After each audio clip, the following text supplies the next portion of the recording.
Hey everyone, today I'm going to review the Huion Kamvas 16-20-21 pen display. Now this is actually a review unit provided by Huion.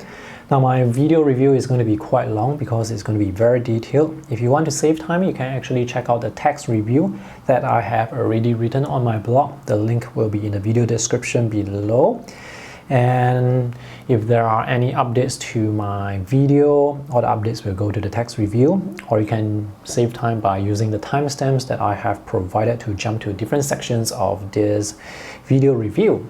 Official retail price for this is US $399. These are all the items included in the box besides the pen display. USB-C to C cable, USB extension cable for the power. This is USB Type-C and this is USB Type-A, and this tag here says connect to the power adapter. Another USB extension cable for the power with two USB Type-A ports, one male, one female. This is the main connection cable. It's a 3-to-1 cable.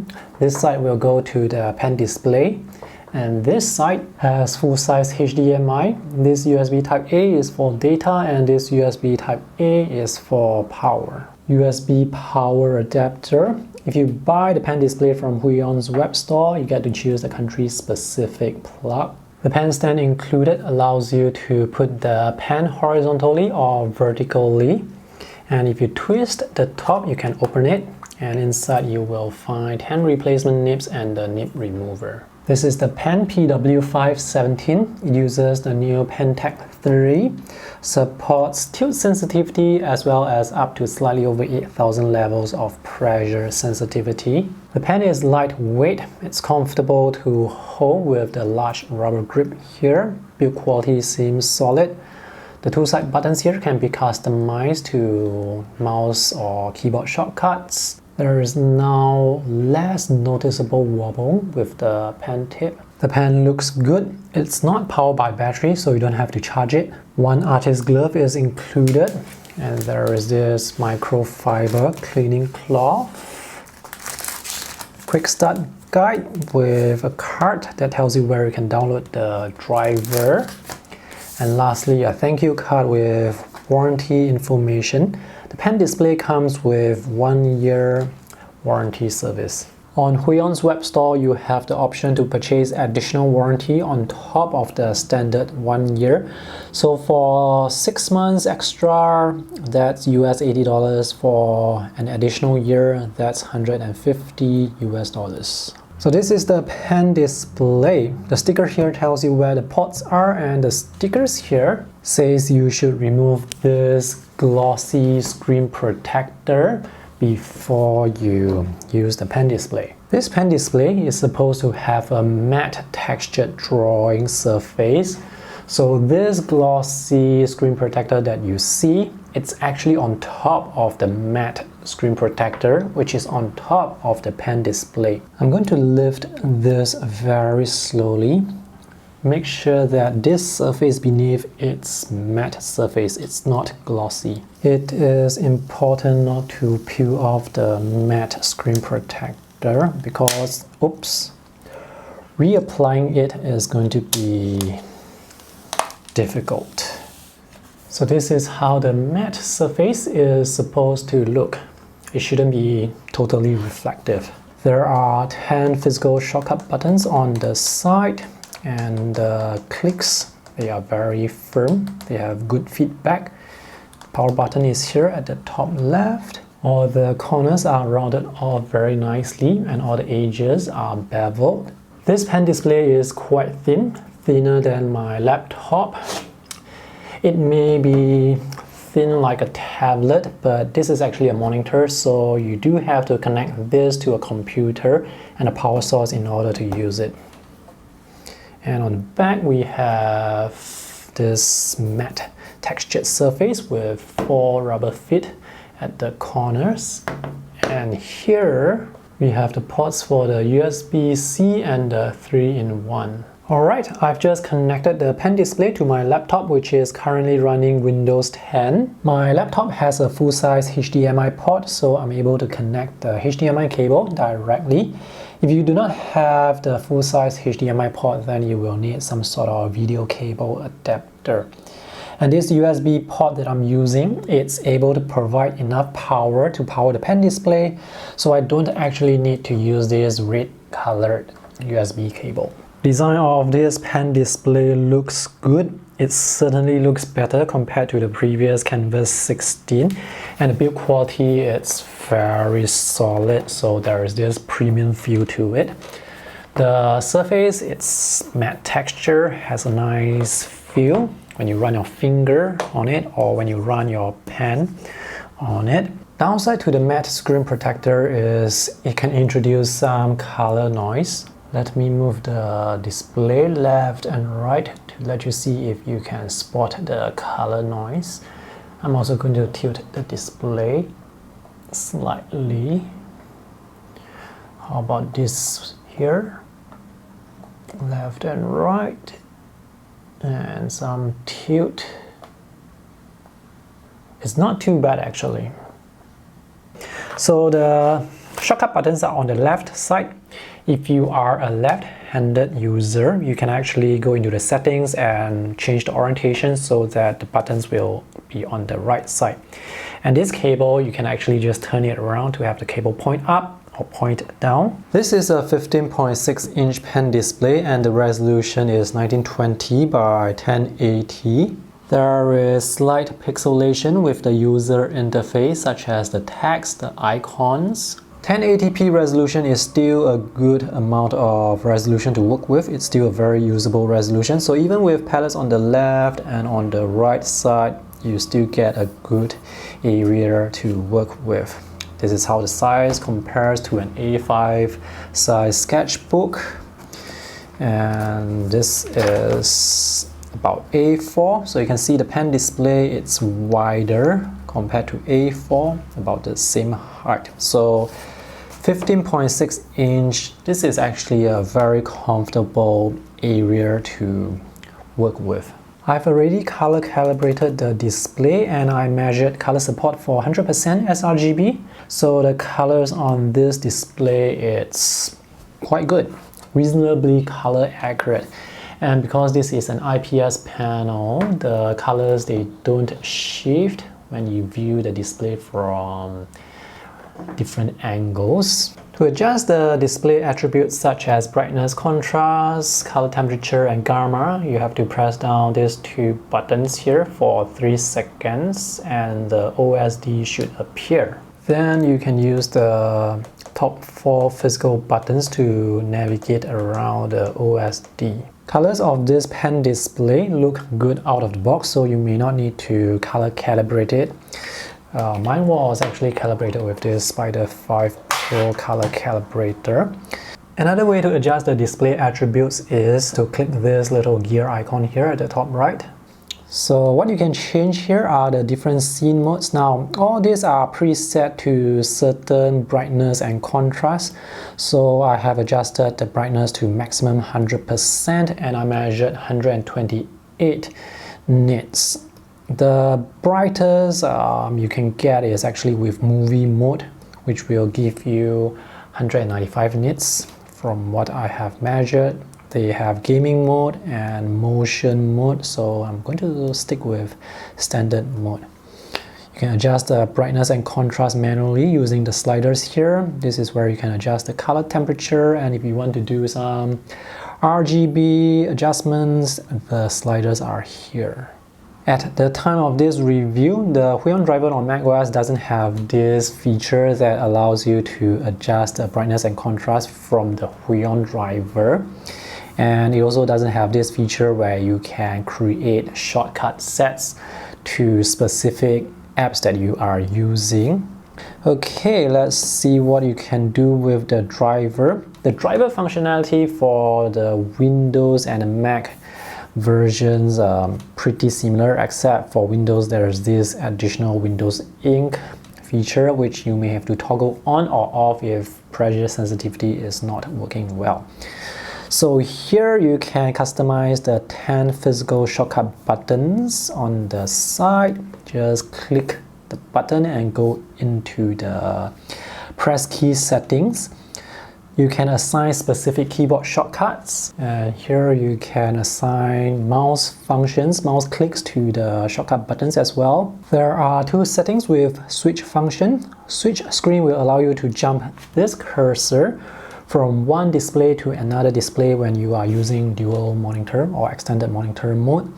And switch brush will let you toggle between brush and eraser. And run program allows you to launch programs with the press of a button. Let's take a look at digital pen. So here you can customize the two side buttons to mouse clicks or keyboard shortcuts, and you can customize the pressure curve using these two dots here.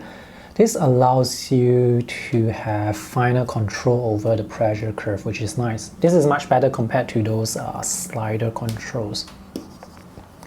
Next, we have work area. The default settings here work well for me. If you are left-handed, you may want to change the orientation here by checking the 180 degrees. And if you want to calibrate the pen display to make sure that the cursor matches the pen tip, just click on monitor calibration. After calibration, the cursor should track directly beneath the pen tip. And because this is a laminated display, there is almost no gap between the LCD beneath and the pen tip. So when you're drawing, there is not going to be any parallax. This is going to be very accurate. Cursor tracking at the extreme edges at the top right side and the bottom is very accurate. So I'm able to click on little icons here at the extreme edge, check boxes and scroll bars here very accurately. On the left edge, you may see the cursor track a few pixels to the left side of the pen tip. But here I'm still able to click on these icons very easily. I'm not sure if it's an issue with tracking on the left edge. Anyway, it's just off by maybe 2 to 3 pixels. So I changed the orientation of the pen display to 180 degrees to pretend I'm drawing with my left hand. And when I did that, the cursor tracking on the left edge here, it's perfect, it's accurate. But when I move to the right edge now, it's 2 to 3 pixels off to the edge. My guess is the driver is programmed on purpose to do that. So for example, I'm right-handed. When I move my pen to the left edge, you can see how the pen actually blocks the cursor, prevents me from seeing the cursor. So having the cursor stray a few pixels to the left makes it easier for me to see where the cursor is. So from what the camera is showing you guys right now, it seems like the cursor is tracking directly beneath the pen tip, but in reality it's actually 2 to 3 pixels off to the left edge.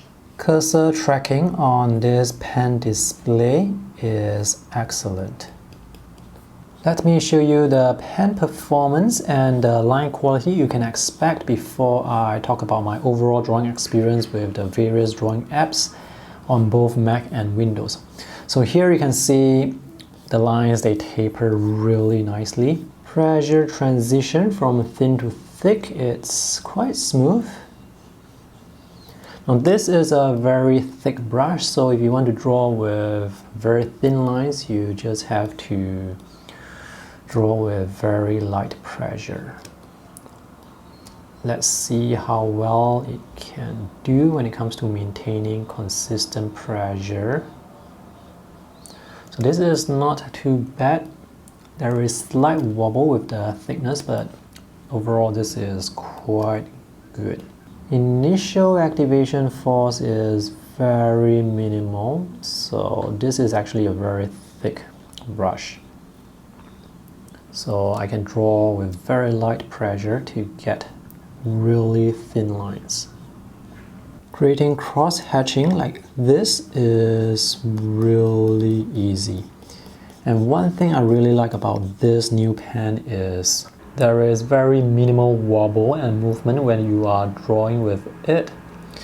So let me compare it with a pen from another brand. So the Huion pen is at the top and this is the other pen from another brand, you can see there is a bit of movement with the pen tip, whereas for the Huion, very minimal movement. So when you are drawing, you can really feel the firm pen tip on the display. It's really nice. So this pen is very accurate and very sensitive. This pen also supports tilt sensitivity, so notice how the shape of the cursor, how it's following the direction of the pen. This app is Krita on Windows, so I'm just going to draw this circle to let you see the tilt.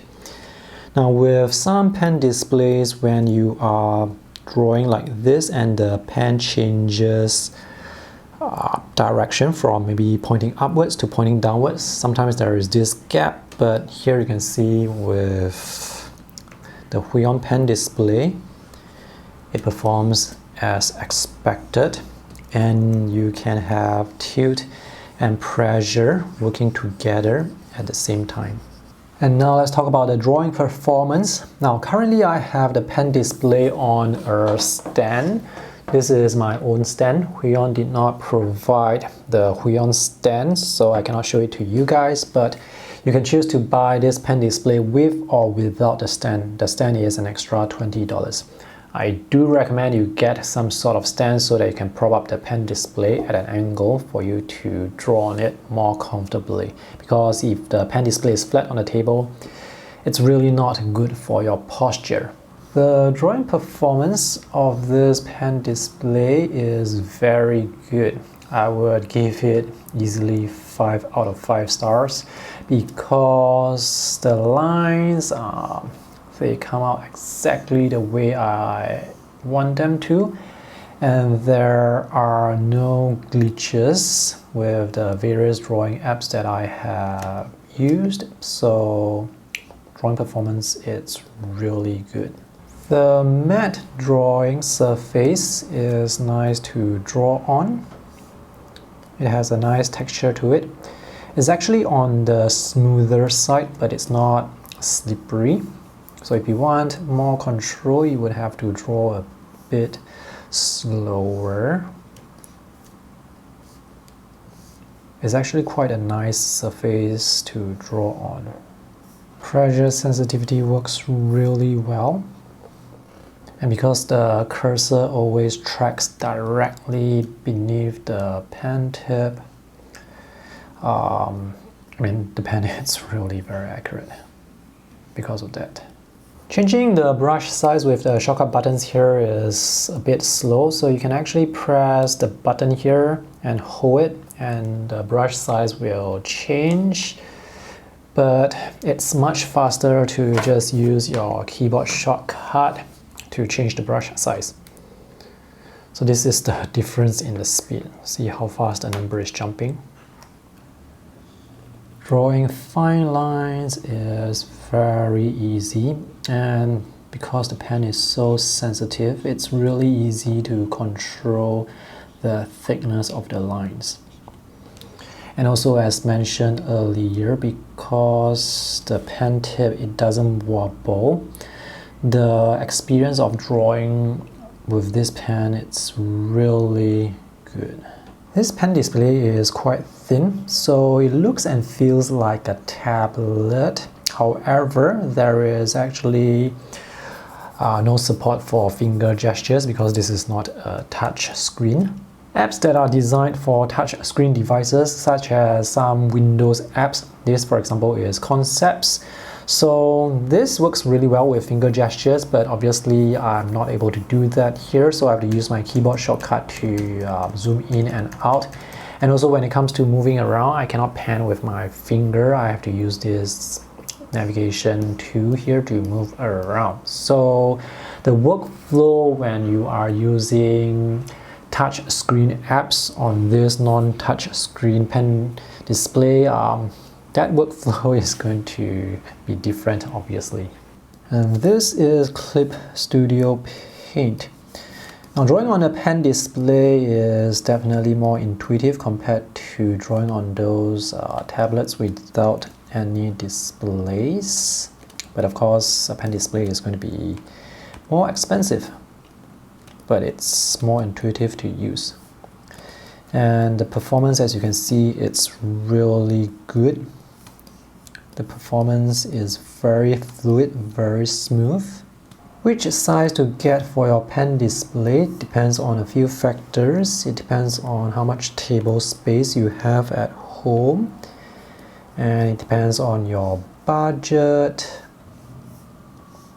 There are pen displays from 12 inches all the way up to 24 inches. I do recommend getting getting a size that is comfortable to draw, and by that I recommend you get at least 13 inches or larger. A 13-inch pen display is actually quite a good size to work with as well, but if you have more budget, I do recommend getting a 15-inch pen display. Let me just tidy up this sketch. You can place dots very easily as well. So this is just a very stylized sketch. I did not experience any strange issues, glitches. So the overall performance is very consistent and very predictable. This pen display does not produce much heat. I have this on for a few hours now, so the only area that's warm is this area here, just above the pot. And it's not like hot, it's just slightly warm. The last thing I want to talk about is support for Android devices. So you can actually use this pen display with selected Android phones and tablets, provided that the phone and tablet that you are using can output a video signal. Now, on Huion's website, they do provide a list of Android devices that are supported with their Huion tablets and pen displays. So I happen to have the Samsung Galaxy Tab S7 Plus tablet. I tried to connect this to the pen display using the USB-C to C cable provided. I've also used the power cable provided. When I connected my tablet to this pen display, I heard some sizzling sound and my tablet restarted. Android rebooted, and then I wasn't able to charge the battery for this tablet, so I have to restart Android again, and now it's working fine. So I am not going to test this again because I'm very afraid that something's wrong with the connection. The shape of the connectors here are actually designed specifically to fit the ports here, so there is actually no way that you can put the cable into the wrong port. When you connect an Android device with a pen display or with a drawing tablet, those without displays, the drawing performance is usually hit or miss. Sometimes pressure sensitivity may not work, and there is no way to troubleshoot because there is no driver with Android, so you won't be able to adjust the pressure curve. And if you want to use the physical shortcut buttons on the side there, you won't be able to use them because there is no Android driver. And also because this is not a touch screen display, and the apps that are on Android are designed for touch interface, so if you want to navigate, zoom in and out, use finger gestures, you won't be able to do so on this pen display, which is why it doesn't really make sense to use this pen display with Android devices. To conclude, let me just go through the pros and cons very quickly. I like the design, it looks good, the build quality is solid, color accuracy is quite good, 100% sRGB support, brightness is adequate, the pen is very sensitive, very accurate, and the tracking is extremely accurate, which surprised me. The overall drawing experience is fantastic, easily 5 out of 5 stars. The line quality, the drawing performance, it's very consistent, very predictable. The driver functionality, it's good. I did not experience any glitches. Downsides. One downside is the matte screen protector does introduce some color noise, so it's going to affect the visual quality of the display, but thankfully it doesn't really degrade the visual quality significantly.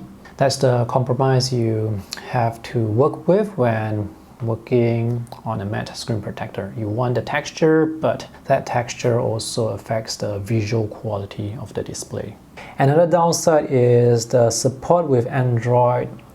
To me, it's more of a gimmick, it's not that useful. Official retail price for this Huion Kamvas 16 2021 model is US $399, so you can decide whether or not this is worth your money. All I can say is it performs really well. There are no significant downsides. So that's it for my review. If you guys have any questions, let me know in the comment section below. See you guys again. Bye!